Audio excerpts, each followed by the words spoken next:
My wife partied with my best friend and said I was imagining things.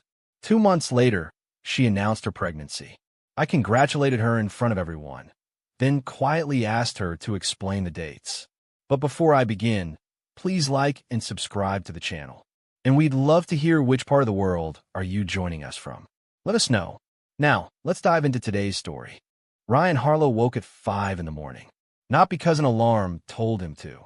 His body just knew. 38 years of patterns had trained him that way. He slipped out of bed without disturbing the sheets on Tessa's side. She was already gone.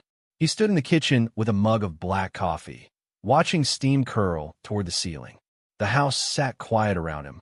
Their neighborhood, Maple Glen, Ohio, had that particular suburban silence that felt less like peace and more like people hiding behind walls.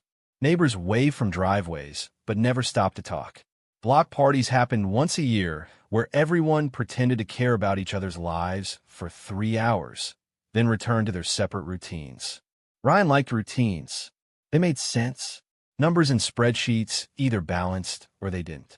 Machines at the plant either ran efficiently or they broke down. Causes had effects.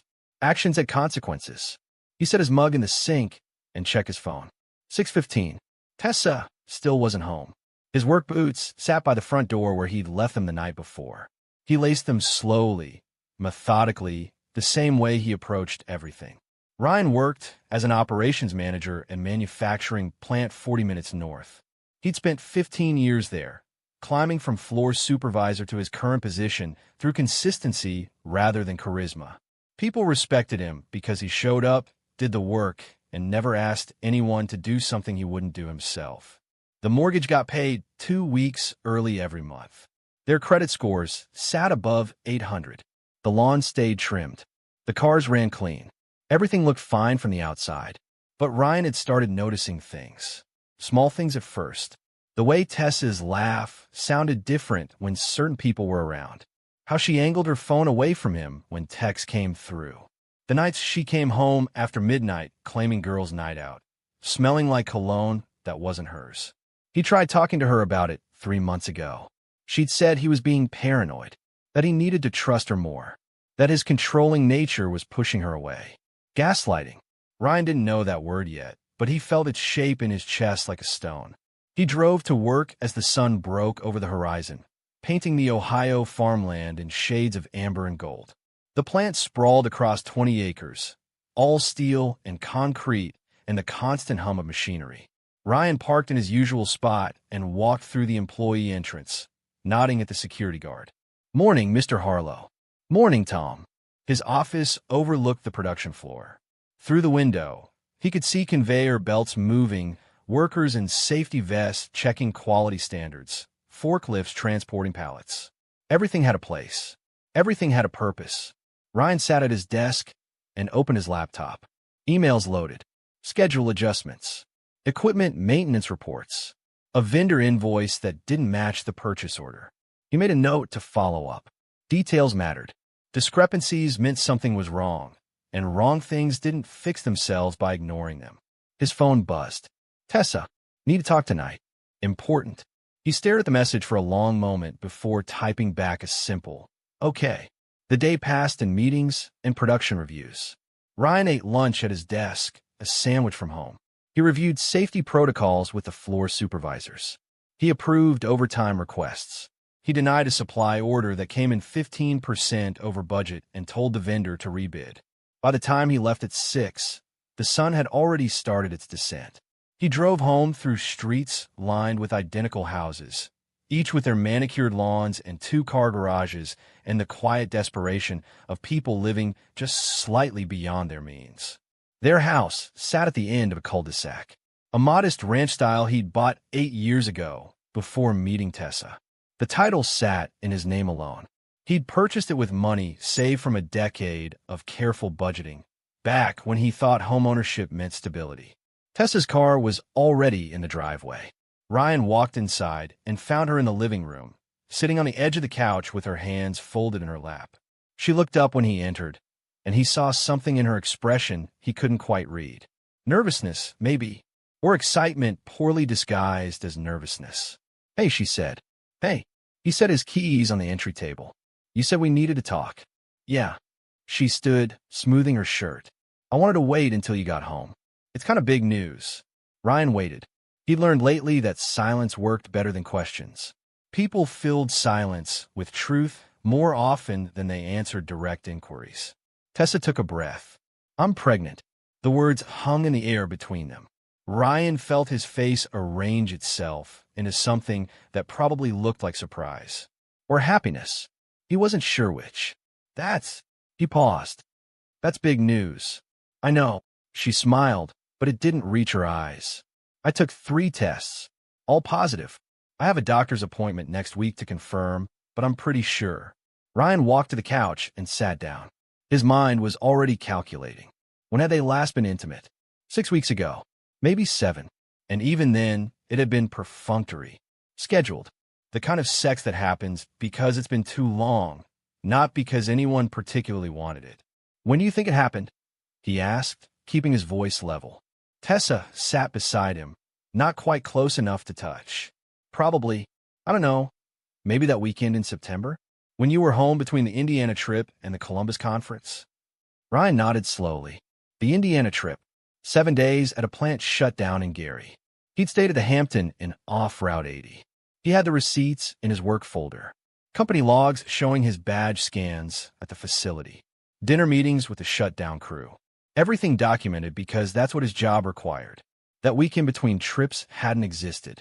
He'd come home on a Thursday night and left again Monday morning for Columbus. Less than 4 days. And Tessa had been distant the entire time, claiming a headache, exhaustion from work, stress about her mother's health. He didn't say any of this. Instead, he reached over and squeezed her hand. We should tell people, he said. Relief washed across her face. Yeah? You're okay with this? Of course. He manufactured a smile. It's our baby.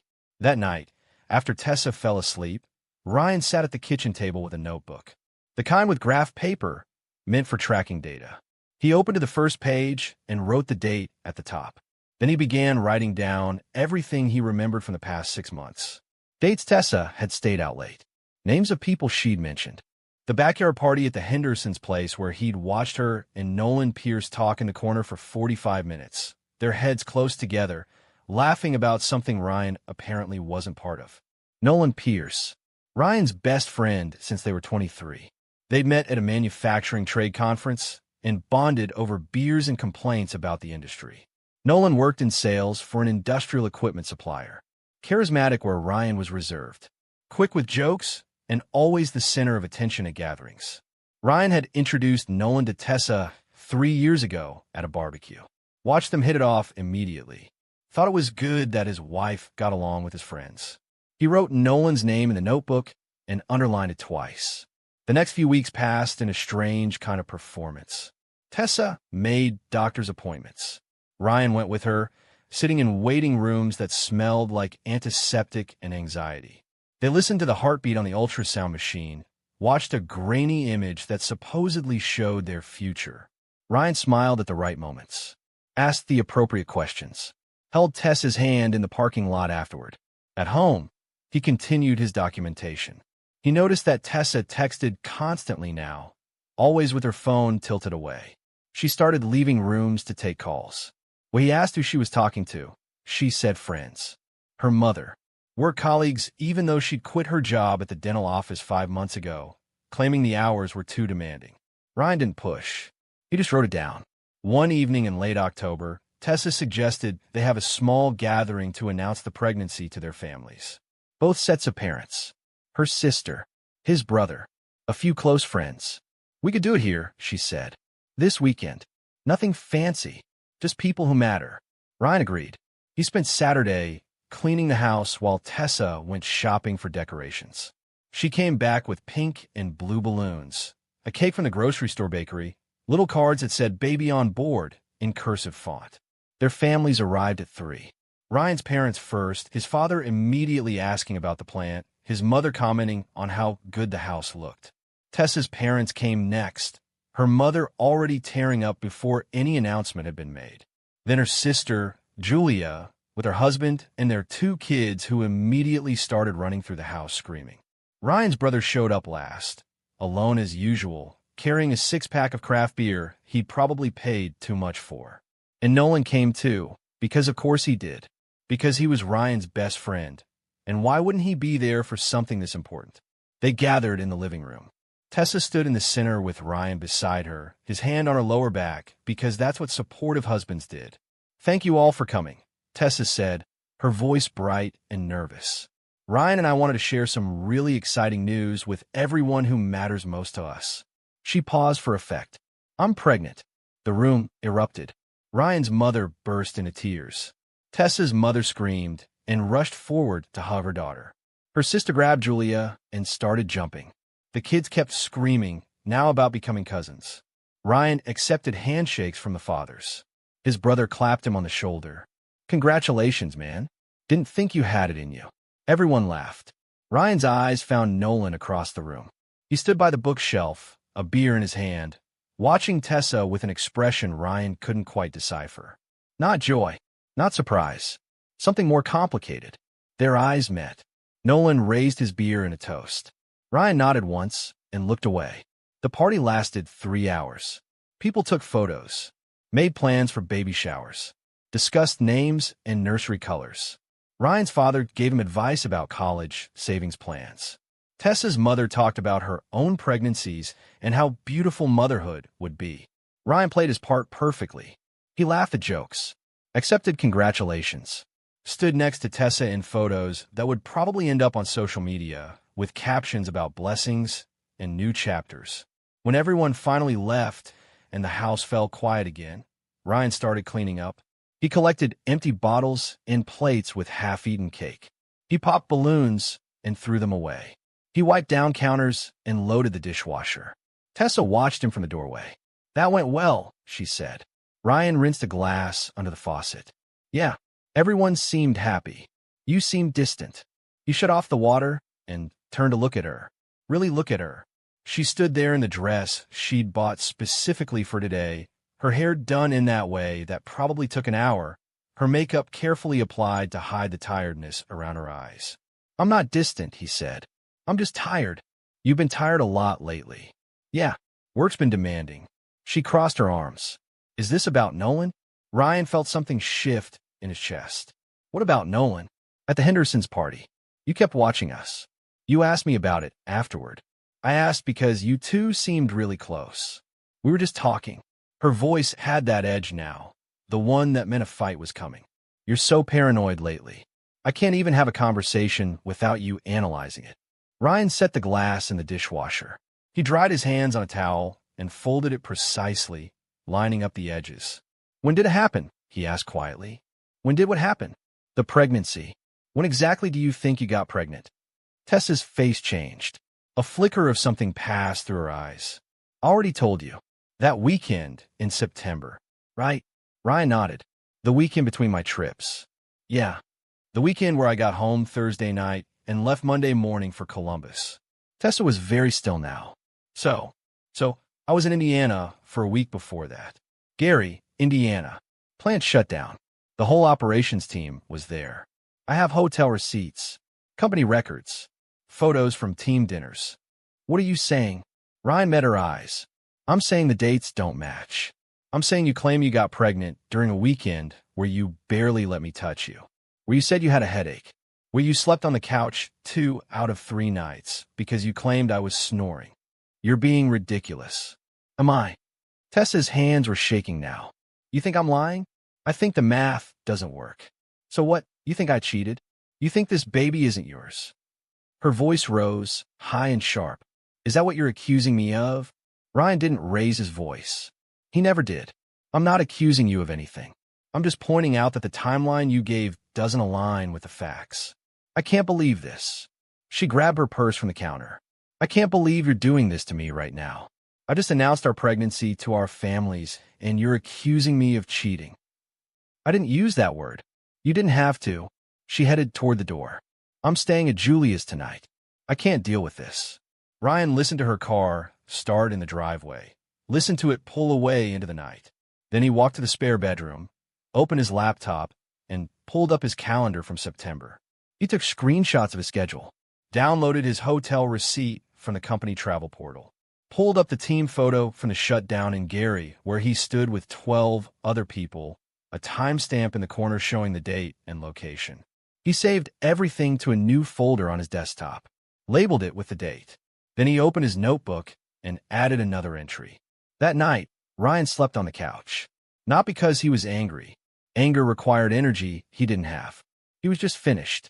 Something had broken inside him, not with a dramatic crack, but with a quiet settling, like a structure finally giving way under pressure it had been bearing too long.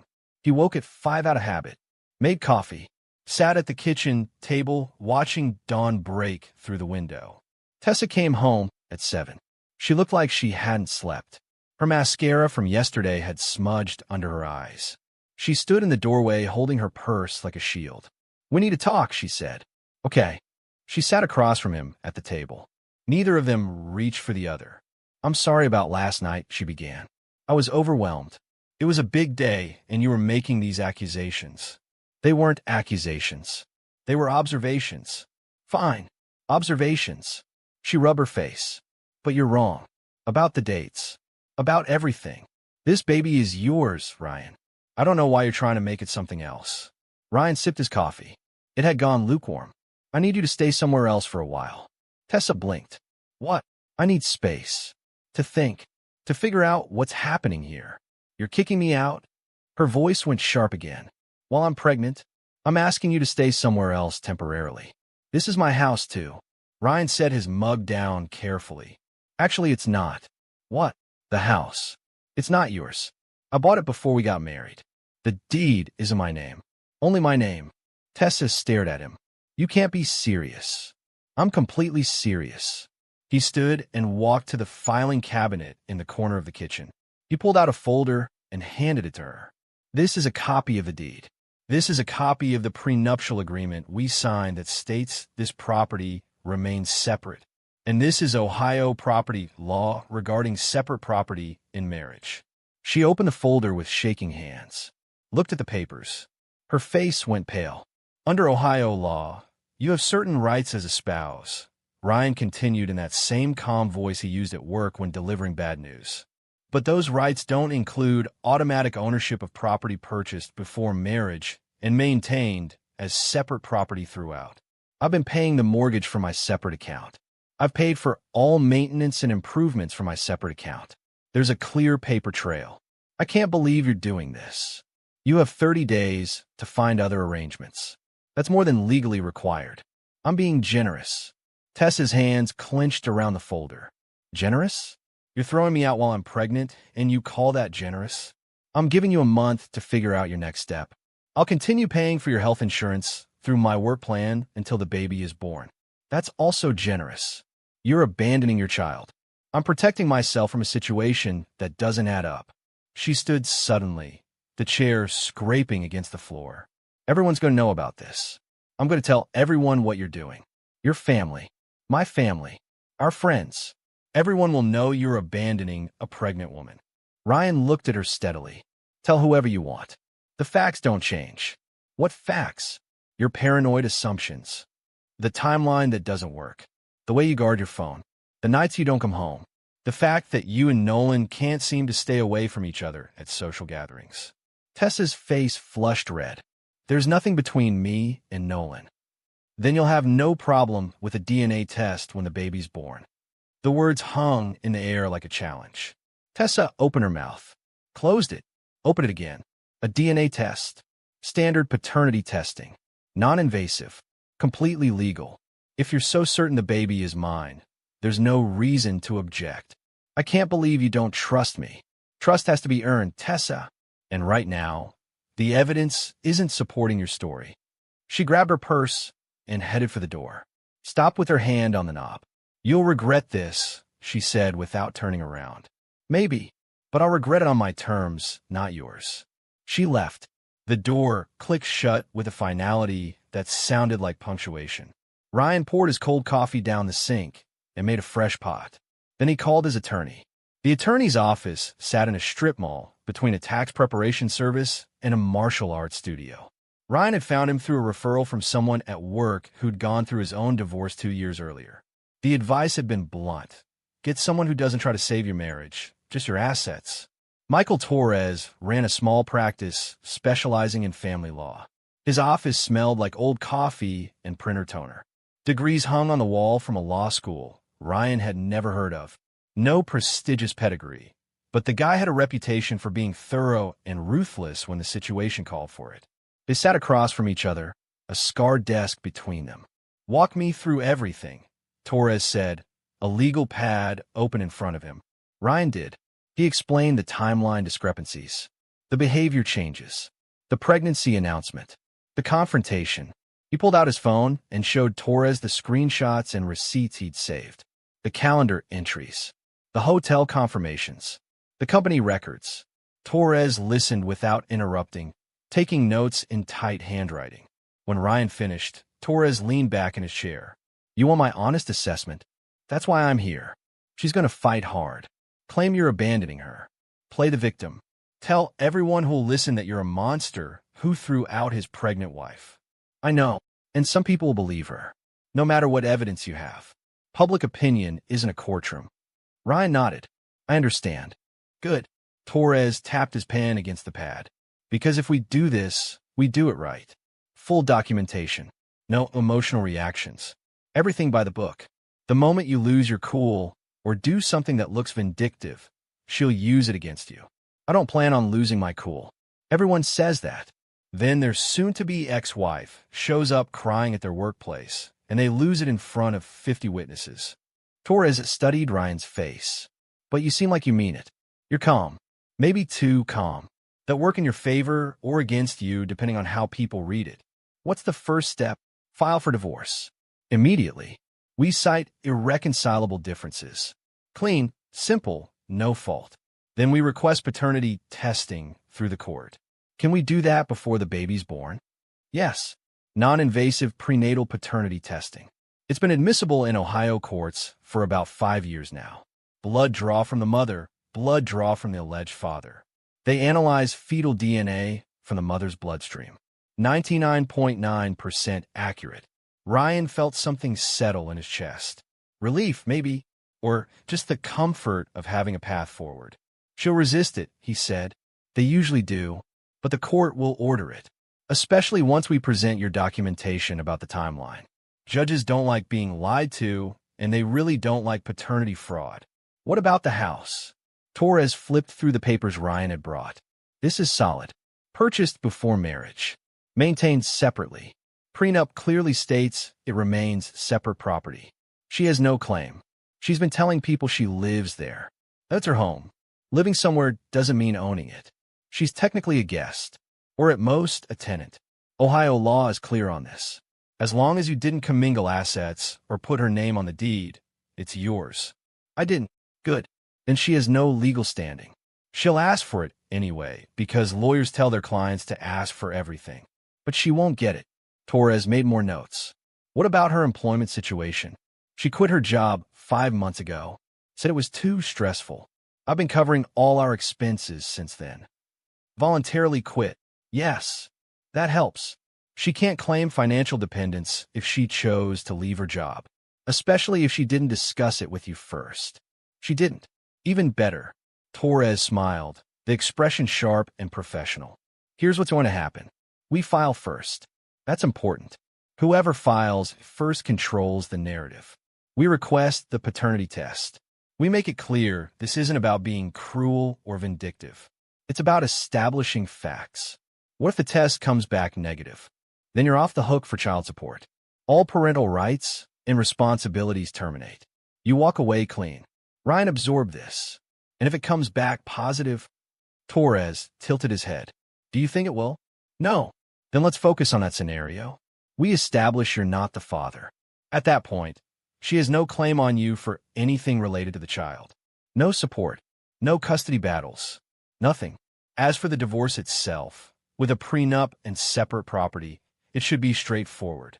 You might owe her something for spousal support, depending on how long you've been married. 4 years. That's borderline.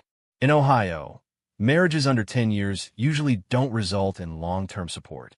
especially if she voluntarily left her job. We might have to negotiate a temporary support payment just to get her to sign, but it won't be substantial and it won't be forever. Ryan considered this. How long will the whole process take? Depends on how much she fights. If she contests everything, could be a year or more. If she's smart and realizes she has no leverage, maybe 6 months. She'll fight. Most do. Torres closed his legal pad. My retainer is $5,000. That covers initial filing and the first round of motions. If this goes to trial, we'll need to discuss additional fees. But I don't think it'll get that far. The evidence is too clear. Ryan pulled out his checkbook. He'd opened a new bank account last week, separate from the joint account he shared with Tessa. Moved half the money over and left her half in the original account. Fair, clean, documented. He wrote the check and slid it across the desk. Torres took it and stood, extending his hand. One more thing, Ryan said. I need to know if there's any way this could blow back on me legally. Anything I should be worried about.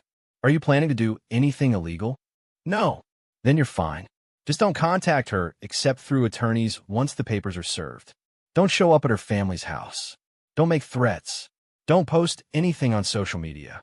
Stay clean, stay calm, stay documented. I can do that. I believe you. Torres walked him to the door. Mr. Harlow, I've handled a lot of these cases. Most of my clients are angry. Some are sad. Some are both. You're neither. That's either really healthy or really concerning. Which do you think it is? I think you made your decision before you walked into my office. Everything else is just paperwork. Ryan drove home as the afternoon sun slanted through his windshield. He stopped at a grocery store and bought ingredients for a simple dinner. Pasta, tomato sauce, garlic bread. He used to cook more when he was single. Tessa had taken over the kitchen after they married, claiming she enjoyed it. Another thing he'd given up without quite noticing. The house felt different when he walked in. Emptier, but not in a bad way. More like it had returned to itself after being occupied by something foreign. He cooked dinner for one, ate at the kitchen table while reading news on his phone, washed his dishes, wiped down the counters. At 8 o'clock, his phone rang. Tessa. He let go to voicemail. 2 minutes later, another call. Voicemail again. Then a text. We need to talk. Please. Ryan set his phone on the counter and walked to his bedroom. He pulled out a duffel bag and started packing Tessa's things. Not out of spite, just practicality. If she was going to stay somewhere else for 30 days, she'd need her clothes and toiletries. He folded everything neatly, packed her makeup and hair products in a separate bag. Her jewelry went into a small box. He worked methodically, not touching anything that wasn't essential, not going through drawers or looking at personal items, just gathering what she'd need. When he finished, he set the bags by the front door. His phone buzzed continuously. More calls. More texts. Ryan, please answer. I'm scared. Can we please just talk? I made a mistake pushing you. I'm sorry. Please don't do this. Ryan turned the phone face down and went to bed at his usual time.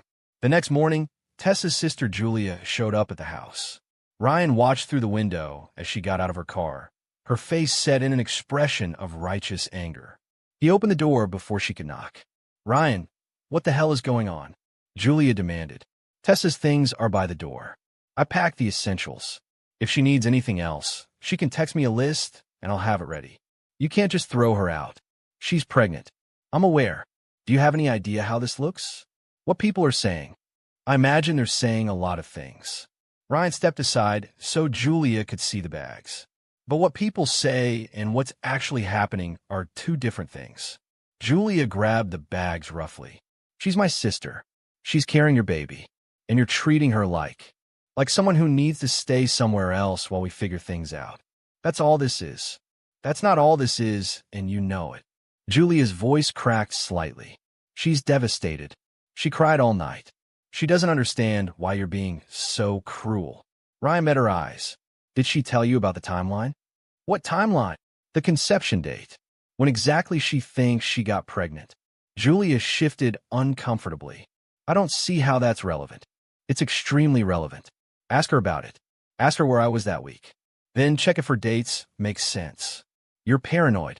Maybe. Or maybe I'm paying attention. Julia hauled the bags to her car and drove away without another word. Ryan closed the door and poured another cup of coffee. His phone rang. His mother this time. He answered. Ryan, sweetheart, I just got off the phone with Tessa. She's very upset. She says you've asked her to leave. That's correct. But why? What happened? Everything seemed fine at the announcement party. Ryan walked to his living room and sat on the couch. Mom, I can't get into all the details, but there are some things that don't add up. I need space to figure it out. She's pregnant with your grandchild. She claims she is. Silence on the other end. Then, carefully, what are you saying? I'm saying I have doubts. About the timeline. About the situation. I'm not making any accusations. I'm just being careful. His mother's voice changed, became softer. Ryan, marriage is hard. Sometimes people make mistakes. But you have to consider the baby. I am considering the baby. That's why I'm being thorough. You can't just throw her out. I didn't throw her out. I asked her to stay elsewhere temporarily while we sort through some issues. That's reasonable. It doesn't feel reasonable to her. I understand that. But my decisions aren't based on what feels comfortable. They're based on what protects me. Another pause. You sound so cold. I'm not cold. I'm clear. There's a difference. His mother sighed. Your father and I are worried about you. Don't be. I'm handling this. Are you? Yes. They talked for a few more minutes. His mother tried various approaches. Guilt, logic, emotional appeal. Ryan listened patiently and responded calmly to each one. Eventually, she ran out of angles and ended the call with a tight goodbye. 2 hours later, his father called. Your mother is upset. I know. She thinks you're making a mistake. I'm aware of her opinion. His father was quiet for a moment. You're not usually impulsive. If you're doing this, you have reasons. I do. Good reasons? I think so. That's all I needed to hear. His father cleared his throat. Your mother wants me to convince you to reconcile. I'm not going to do that.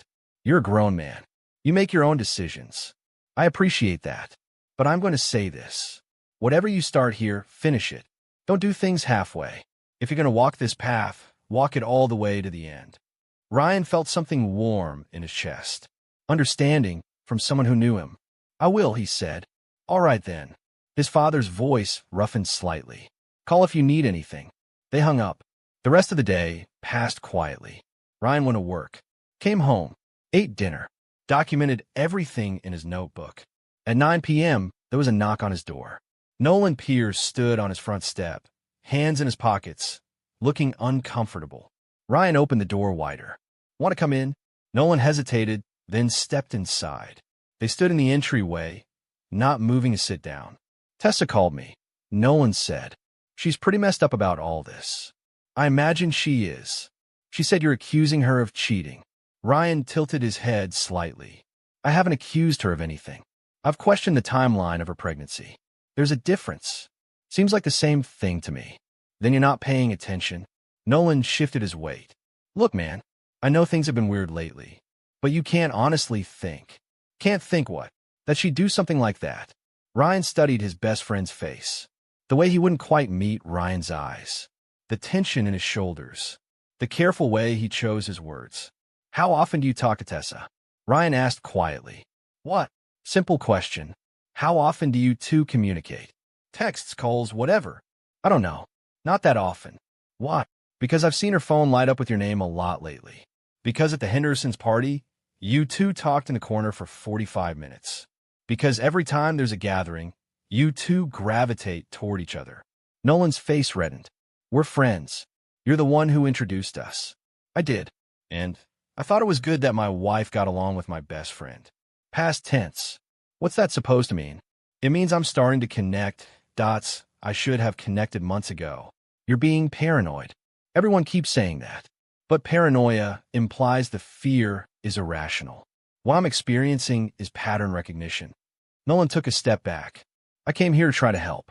To see if I could get you two to work things out. Did Tessa ask you to come? What? No. I just thought. You're lying. Ryan's voice stayed level. You're lying right now to my face in my house. She sent you here to convince me to back down. To make me feel crazy for questioning things. That's not. Get out. Nolan stopped. Ryan, get out of my house.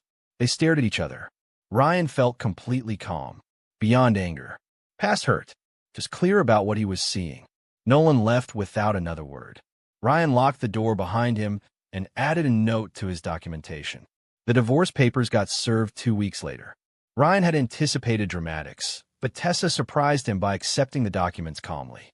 Her attorney was exactly what Ryan expected, a middle-aged woman with a reputation for aggressive representation of wives in divorce cases.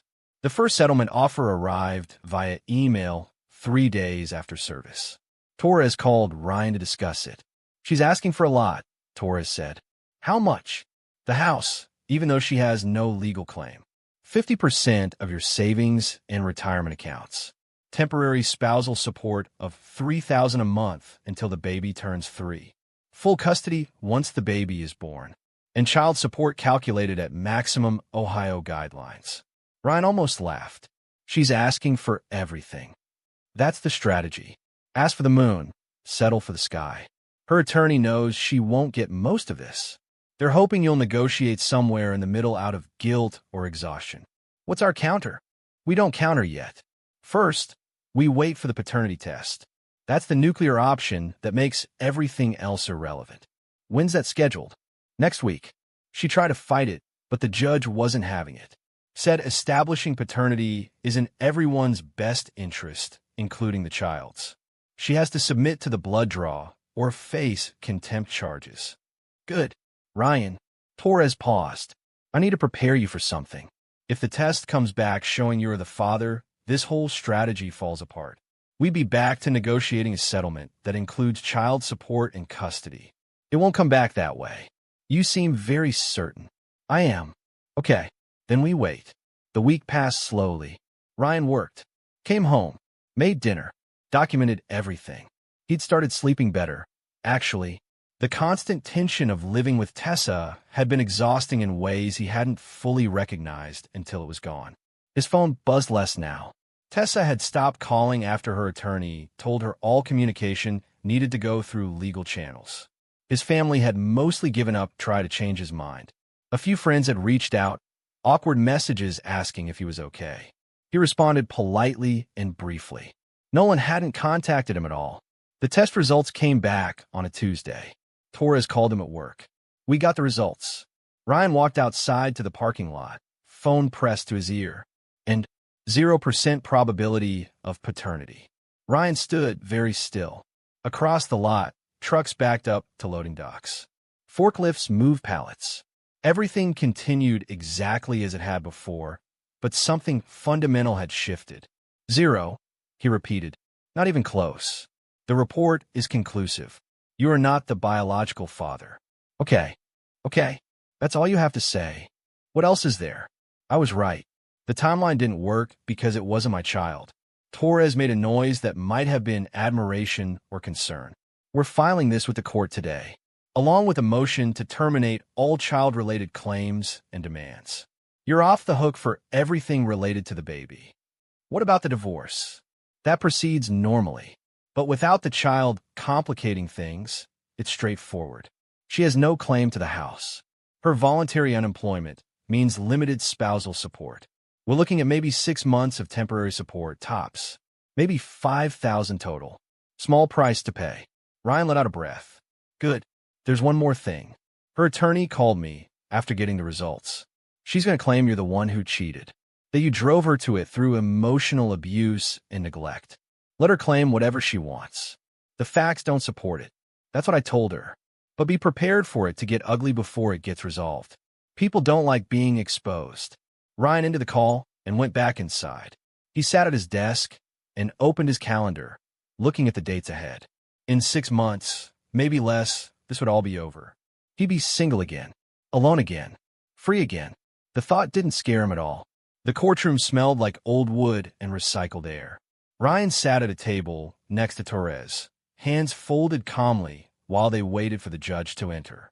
Across the aisle, Tessa sat with her attorney, Karen McMasters. Tessa's pregnancy showed now, a small curve visible under her dress. She kept her head down, not looking in Ryan's direction. The gallery behind them held a few people. Tessa's sister Julia. Tessa's mother. His mother too, though she sat alone, hands clutched tightly in her lap. "All rise." Judge Margaret Sullivan entered through a side door. Late 50s, gray hair pulled back severely, reading glasses on a chain around her neck. She'd been on the family court bench for 12 years. Torres had told Ryan she had a reputation for no-nonsense rulings based on evidence rather than emotion. They sat. Judge Sullivan opened a folder on her desk and read silently for what felt like several minutes. The courtroom stayed quiet except for the hum of fluorescent lights. Finally, she looked up. "I've reviewed the paternity test results," she said. Her voice carried easily in the small space. "I've also reviewed the preliminary motions, the property documentation, and the initial settlement demands. Ms. McMasters, I'm going to give you an opportunity to explain your client's position." Kara McMasters stood. She was tall, professionally dressed, with a kind of smooth voice that probably worked well in negotiations. "Your Honor, my client is a pregnant woman who was asked to leave her marital home during an extremely vulnerable time. Mr. Harlow's actions have been punitive and controlling. While the paternity test results are unfortunate, they don't excuse his treatment of my client. She remains entitled to spousal support, division of marital assets, and compensation for the emotional distress caused by his abandonment." Judge Sullivan made a note. "Mr. Torres?" Torres stood. "Your Honor, Mr. Harlow asked Ms. Harlow to stay elsewhere temporarily after discovering significant timeline discrepancies regarding her claimed pregnancy date. This was after she admitted to late nights out, guarded phone usage, and other behavior that raised legitimate concerns.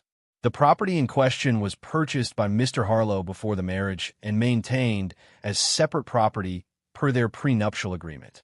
Ms. Harlow voluntarily quit her job 5 months ago, despite no financial necessity to do so.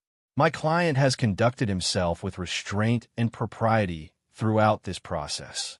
"I see." Judge Sullivan looked at Tessa. "Ms. Harlow, I'd like to hear from you directly. Can you explain to me why you believe you're entitled to the marital home?" Tessa stood slowly. Her hand shook slightly as she gripped the table edge. "It's been my home for 4 years, Your Honor," she said softly. "I've lived there, decorated it, made it ours. Just because the deed is in his name doesn't mean it's not mine too. Did you contribute financially to the mortgage or property improvements?" Tessa hesitated. "I contributed in other ways. I took care of the house, cooked, cleaned." "Were those contributions explicitly agreed upon as payment toward the property?" "No, but then legally, those are marital contributions, not property ownership contributions. They might factor into support calculations, but they don't establish an ownership interest." Judge Sullivan's voice remained neutral. "What about your employment? Why did you leave your job?" "It was too stressful. The hours were difficult." "Did you discuss this decision with Mr. Harlow before quitting?" Tessa glanced at her attorney. "No." "Did you have another job lined up?" "No, Your Honor." "Were there health reasons or other compelling circumstances that required you to stop working?" I needed a break." Judge Sullivan made another note. "Ms. Harlow, I'm going to be very direct with you. You engaged in extramarital relations that resulted in a pregnancy. You claimed the child was your husband's despite timeline inconsistencies. When confronted, you attempted to gaslight him and accused him of paranoia. The paternity test definitively proved he was not the father. You then demanded the property he owned before your marriage, substantial spousal support despite voluntarily leaving your employment, and child support for a child that is not his. Do I have these facts correct?" Tessa's face crumpled. "He abandoned me while I was pregnant. He asked you to stay elsewhere after discovering your infidelity and false paternity claims. That's not abandonment. That's self-protection." Judge Sullivan leaned forward slightly. "Ms. Harlow, this court deals with difficult situations every day, but it deals with them based on law and evidence, not on who cries more convincingly. The evidence here is clear." Kara McMasters stood quickly. "Your Honor, my client is genuinely remorseful. She made mistakes, yes, but she's still entitled to fair treatment under Ohio marital law. She is entitled to fair treatment, which is what she's getting." Judge Sullivan flipped through more papers. "Let me address each claim individually. First, the house. Mr. Harlow has provided clear documentation that this property was purchased before marriage with separate funds, maintained with separate funds, and protected by a valid prenuptial agreement. Ms. Harlow has no legal claim. Motion for property division is denied. Tessa let out a small sound. Her mother reached forward from the gallery and squeezed her shoulder. Second, spousal support. Ms. Harlow voluntarily terminated her employment without cause or discussion with her spouse. However, she did contribute to the household during the marriage. The marriage lasted 4 years, which in Ohio typically results in short-term transitional support. I'm ordering Mr. Harlow to pay spousal support of $1,000 per month for 6 months. After that, support terminates. Ryan felt Torres relax slightly beside him. Third, child support and custody. The child is not Mr. Harlow's. He has no legal responsibility, no parental rights, and no obligations related to this child. All claims related to the child are dismissed. Your Honor, Karen McMasters tried again. My client is in a genuinely difficult position. She's pregnant, unemployed, and those are consequences of her own choices, Judge Sullivan interrupted. I sympathize with difficult situations, but this court cannot and will not reward fraudulent behavior. Ms. Harlow misrepresented paternity. She attempted to claim property to which she had no right. She voluntarily left employment and then demanded her husband support her indefinitely. These are not the actions of someone operating in good faith. She closed the folder. The divorce is granted. Mr. Harlow retains sole ownership of the property. Temporary spousal support as outlined. No child-related obligations. The marriage is dissolved effective immediately pending the standard waiting period. Do either of you have any questions? No, Your Honor, Torres said. Karen McMasters looked at Tessa, who was crying silently now. No, Your Honor. Then we're adjourned. The gavel came down with a sharp crack. Ryan stood and shook Torres's hand. Around them, people started moving. Tessa's mother rushed to her daughter. Julia glared at Ryan from across the aisle. His own mother sat still, her expression unreadable. They walked out of the courtroom into the hallway. Tessa and her family went in one direction. Ryan and Torres went in the other. That went as well as we could have hoped, Torres said. Clean victory. You're done with this. Ryan nodded. He felt nothing. Not triumph. Not vindication. Just completion. His mother approached from down the hall. She stopped a few feet away, studying his face. Are you satisfied now? She asked quietly. I'm resolved. That poor girl is destroyed. That poor girl lied about who the father of her child was and tried to take everything I owned. She destroyed herself. His mother's lips pressed together. When did you become so hard? I didn't become hard. I became clear. There's a difference. I hope you can live with this. I can. Ryan met her eyes. Can you? She didn't answer, just turned and walked away. Torres clapped him on the shoulder. You need anything else from me today? No, I'm good. All right. Final paperwork will be ready in a few weeks. After that, you're completely free. Ryan walked to his car alone. The courthouse parking lot stretched out under an overcast sky. November in Ohio meant bare trees and cold wind, and the particular gray light that made everything look washed out. He sat in his car for a minute before starting the engine, hands on the steering wheel, breathing slowly.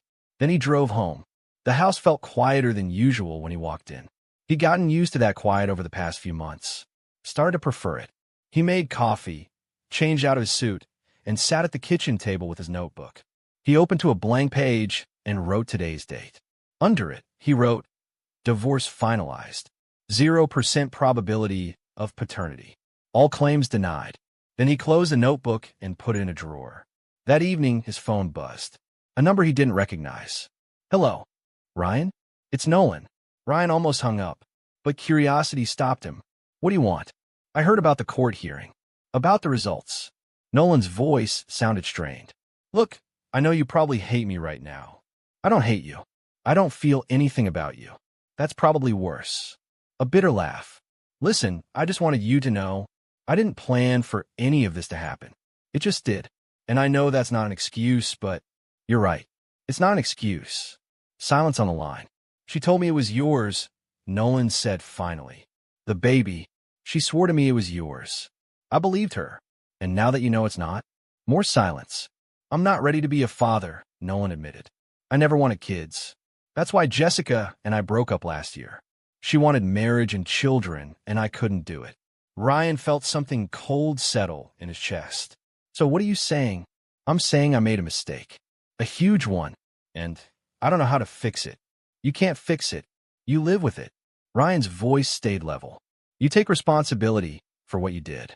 You support Tessa and that child. You face the consequences of your choices like an adult. I know. You're right. You just wanted me to tell you it's okay? To absolve you? I'm not going to do that. You slept with my wife. You lied to my face. You tried to make me think I was crazy. Those are your choices. Own them. Ryan hung up. He blocked the number and set his phone aside. The next few weeks passed in a strange kind of limbo. The divorce was finalized, but not yet official. Ryan kept working, kept his routines. People at the plant had heard bits and pieces of what happened, but no one asked directly. He appreciated that. The last thing he needed was office sympathy or judgment. He started looking at smaller places to live. The house had served its purpose, but it felt too big now. Too full of memories he didn't particularly want. A realtor came through and gave him a market evaluation. The number was good. Housing prices had gone up over the past 8 years. Ryan listed it 3 weeks after the hearing. It sold in 5 days. He found a rental near Lake Erie, about an hour west. A one-bedroom place with a small porch overlooking the water. Quiet. No neighbors who knew his story. No connections to his former life except the drive to work. He packed his belongings methodically, donated most of the furniture, kept only what he actually needed or wanted. Clothes, books, his coffee maker, the notebook with all his documentation, which he filed away in a box labeled with the date. Moving day came on a Saturday in early December. Ryan hired movers for the heavy items and did the rest himself.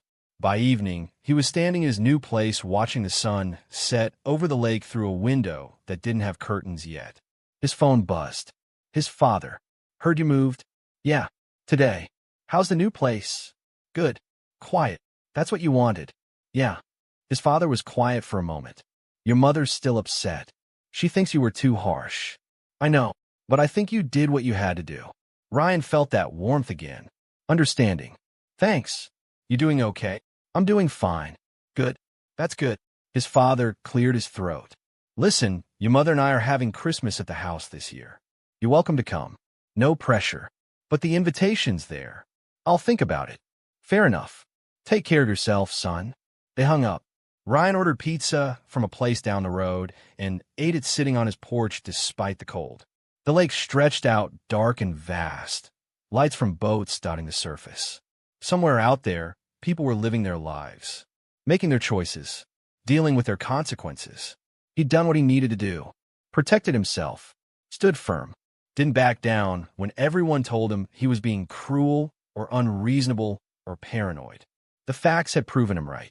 That should have felt satisfying, vindicating. Instead, it just felt necessary. 3 months after the divorce finalized, Ryan ran into Tessa at a grocery store. She was showing significantly now. The pregnancy must have been close to term. She stood in the produce section, hand resting on her stomach, staring at tomatoes like they held some complex answer. Ryan could have turned around, could have gone to a different section, but something made him continue down the aisle. She looked up and saw him. Her face went pale. Ryan, Tessa. They stood there for a moment, separated by a display of apples. How are you? She asked, her voice barely above a whisper. Fine. You? She touched her stomach again. Managing. Ryan nodded. He didn't ask about the baby. Didn't ask about Nolan. Didn't ask about her living situation or employment or any of it. I need to apologize, Tessa said suddenly. I know you probably don't want to hear it, but I need to say it. I was wrong. About everything. I lied. I tried to manipulate you. I tried to take things that weren't mine. And I'm sorry. Ryan studied her face. She looked tired. Older somehow. The kind of aging that comes from stress rather than time. Okay, he said. That's it? Just okay. What else do you want me to say? That I accept your apology? That it's all water under the bridge? It's not. You made your choices. I made mine. We both have to live with them. Tessa's eyes filled with tears. I didn't mean for things to turn out like this. No one ever does. But they did anyway. Do you hate me? Ryan considered the question honestly. No, I don't hate you. I don't really feel anything about you anymore. You're just someone I used to be married to. She wiped at her eyes. That's somehow worse than hate. Maybe, but it's the truth. Nolan, she trailed off. I don't want to know. He's not. I don't want to know, Ryan repeated, more firmly. Tessa nodded. She picked up a tomato, looked at it, put it back down. I hope you find what you're looking for, she said quietly. I already found it. It's called peace. Ryan walked past her, finished his shopping, and left the store. He never saw her again. Years passed with the kind of quiet steadiness that Ryan had always preferred. He stayed in a rental near Lake Erie, eventually signing a long-term lease that the landlord was happy to offer. The work at the plant continued. He got promoted to regional operations director, which came with more responsibility and better pay, but didn't fundamentally change his routine. He woke at 5, made coffee, went to work, came home. The simplicity felt right. Ryan dated occasionally. Nothing serious. A woman from the accounting department at work took him to dinner a few times. They went to movies, shared meals, eventually drifted apart when she got offered a job in Cleveland and neither of them felt strongly enough to try long distance. A yoga instructor he met at a coffee shop lasted 3 months. She was kind and funny and had a way of making mundane things feel interesting. But when she started talking about moving in together, Ryan realized he wasn't ready. Might never be ready. They ended things amicably. He didn't consider himself closed off, just careful, intentional. He knew what he wanted from life now, and it didn't include the kind of entanglement that required trusting someone else with his foundation. 5 years after the divorce, Ryan's father died. Heart attack. Quick and unexpected. Ryan took time off work and drove back to Maple Glen for the funeral. His mother looked smaller somehow. Grief did that to people. She hugged him at the service, held on longer than usual. I'm glad you came, she said. Of course I came. They stood in the funeral home, surrounded by his father's friends and colleagues. People shared stories, talked about what a good man he'd been. How fair, how steady. Ryan recognized himself in those descriptions. At the reception afterward, his mother pulled him aside. Your father was proud of you, she said. I hope you know that. I do. He understood why you did what you did. Back then, with Tessa, she looked down at her hands. I didn't. Not for a long time. But I think I do now.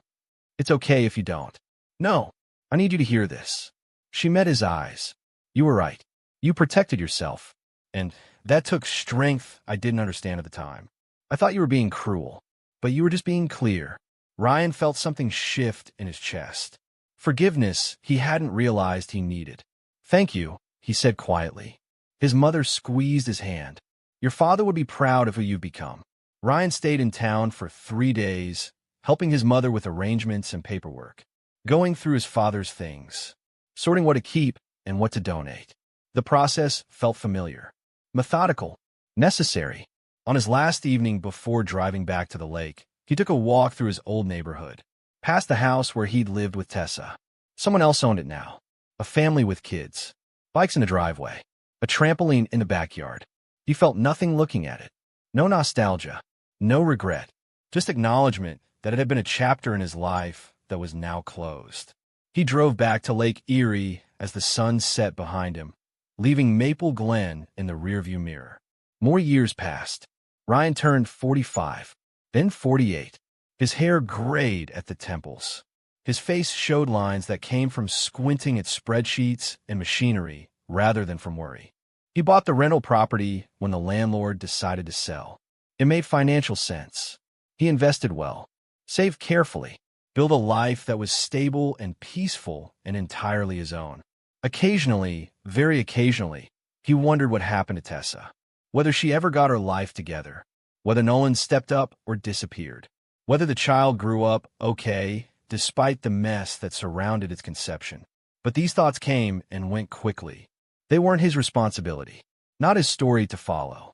One Saturday morning in his 50th year, Ryan sat on his porch with coffee, watching the sun rise over the lake. The water was calm. Birds called from the trees behind the house. The air smelled like pine and fresh water and the particular crispness that comes right before autumn. He thought about the notebook in his filing cabinet, the one with all the dates and documentation from 10 years ago. He'd kept it, not as a reminder of pain, but as proof of a decision well made. Evidence that clarity and consistency had mattered. That he'd stood firm when everyone told him to be flexible. That he'd protected himself when others claimed he should sacrifice for someone who didn't deserve it. The notebook represented something important. Not bitterness, not revenge, just accountability. Ryan finished his coffee and went inside. He had plans to work on a project in his garage, an old motorcycle he'd bought cheap and was slowly rebuilding. It didn't have a deadline. No one was waiting for it. He did it just because he enjoyed the process. The way problems had solutions. The way broken things could be fixed with patience and the right tools. His phone sat on a counter, mostly quiet these days. He had a few friends from work, stayed in occasional contact with his brother, called his mother every Sunday. He didn't need more than that. Some people might have looked at his life and seen loneliness. A man living alone. No wife. No children.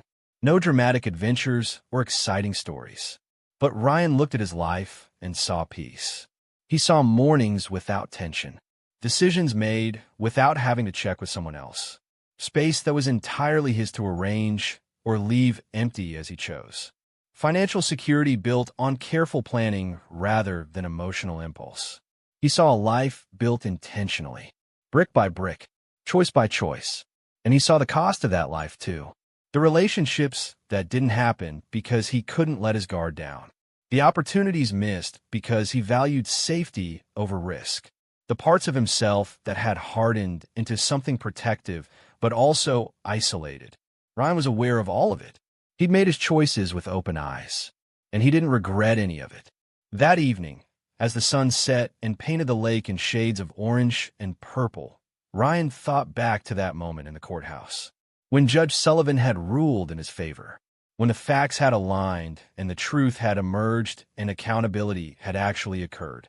People called it karma, justice, comeuppance. Ryan called it consequences. Actions had results. Lies got exposed. Fraud got punished. People who thought they could manipulate reality eventually collided with facts that didn't care about their feelings or excuses. He'd been part of that collision once, had stood firm while the impact happened, had weathered the social pressure and emotional manipulation and desperate attempts to make him back down. And when it was over, he'd walked away clean. Not happy in some explosive way. Not triumphant. Just free. Free from someone else's lies. Free from obligations built on deception. Free to build a life that made sense to him. Some people needed grand gestures and emotional catharsis. Ryan just needed clarity. And he'd found it. Had held on to it. Had built 10 years of steady, quiet life on the foundation of one hard decision made at exactly the right time. He went inside and made dinner. Grilled chicken, rice, vegetables. Simple and precise. He ate at his small table, looking out the window at the lake turning dark. After dinner, he washed his dishes and wiped down the counters and turned off the lights. He locked the door and checked the windows. Routines that made sense. That kept things orderly. Then he went to bed early because he'd wake at 5 tomorrow. Same as always. Same as he'd been doing for 30 years. And as he drifted off to sleep in his quiet house by the lake, Ryan Harlow felt no regret. No bitterness. No anger. Just the deep, settled peace that comes from knowing you made the right choice. And never looked back.